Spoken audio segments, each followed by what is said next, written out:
Long-term relationships. What's something no one tells you about staying together for years? Hi Reddit. I've been married for 14 years now, together for 17. I don't usually write posts like this, but after a conversation I had with my younger sister last weekend, I felt like I should share something that took me years to understand. Because nobody really tells you what long-term love actually looks like when all the movie moments fade and real life takes over. My husband, Mark, and I met when we were both 22. We were those two overly ambitious college graduates who thought we could take on the world together, and honestly, in the beginning, it felt like we could. We stayed up talking until 3 a.m. about everything: dreams, family, travel, what our future house might look like. We were so in sync that our friends used to call us the team. And for a while, it was perfect.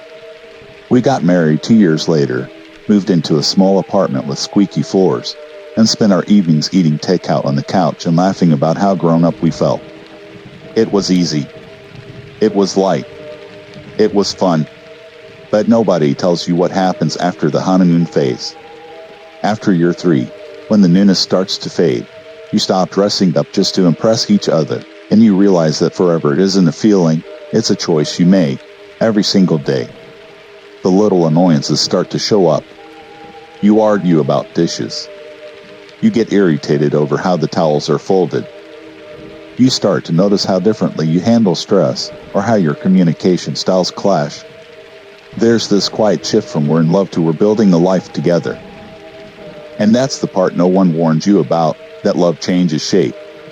It doesn't disappear. It just stops being a firework and turns into something steadier, quieter, and deeper. But only if you let it. I'll never forget the year I almost forgot how to love my own husband properly. It was our 7th year of marriage. We had just bought our first house, both working full-time, both exhausted. He was managing a small business, I was teaching. We come home and barely talk, just dinner, laundry, bed. It wasn't bad, exactly, just empty.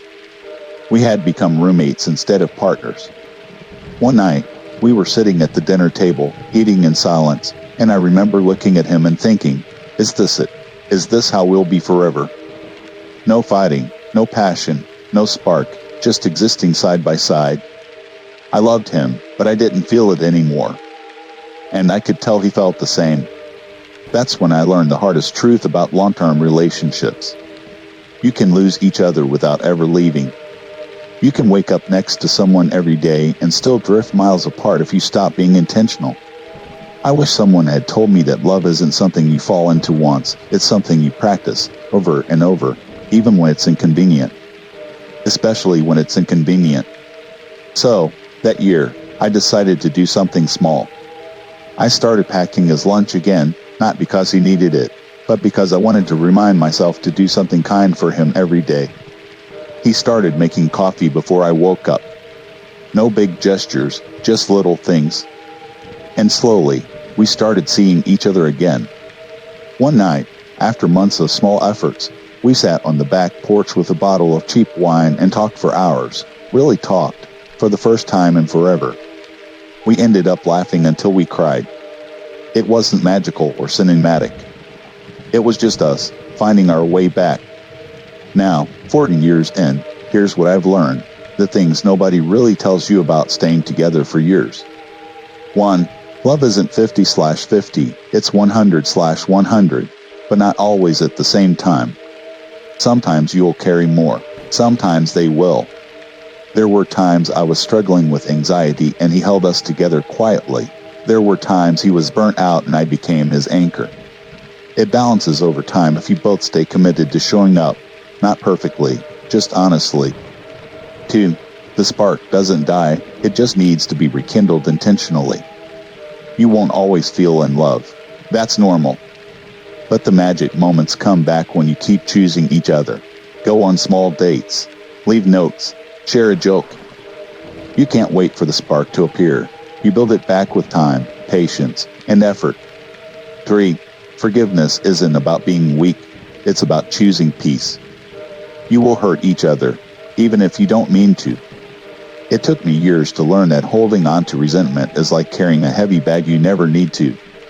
Let it go, talk it out, move forward. You'll breathe easier.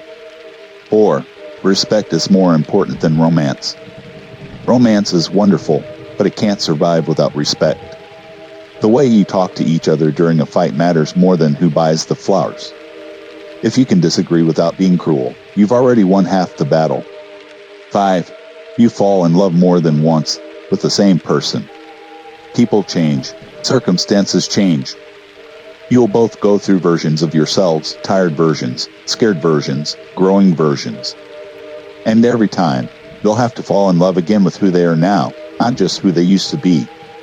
The moment that really hit this home for me was when Mark's dad passed away unexpectedly. It broke something in him.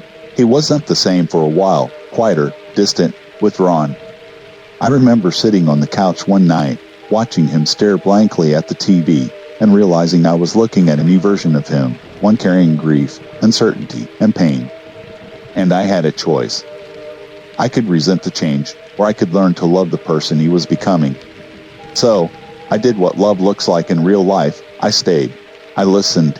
I gave him space when he needed it and warmth when he reached for it. Eventually, the light came back into his eyes. And with it, our marriage became stronger than it had ever been. These days, our relationship looks nothing like it did at 22, and that's a good thing. We've been through job losses, health scares, financial stress, and even those moments where we wondered if we were still in love. But every single time, we came back to the same truth. Love isn't something you keep, it's something you create every day. Sometimes that means holding hands on the porch after a long day. Sometimes it means apologizing first, even when you're tired. Sometimes it just means being kind when you could be right. If I could tell anyone starting out what long-term love really feels like, I'd say this. Don't chase the perfect relationship. Build a real one. You'll have quiet seasons, arguments that seem pointless, and moments where you wonder if the spark's gone. But if you keep showing up with care, kindness, and effort, it comes back stronger. You grow, you change, and you learn that the best kind of love isn't loud or dramatic. It's the steady kind, the kind that survives all the versions of you.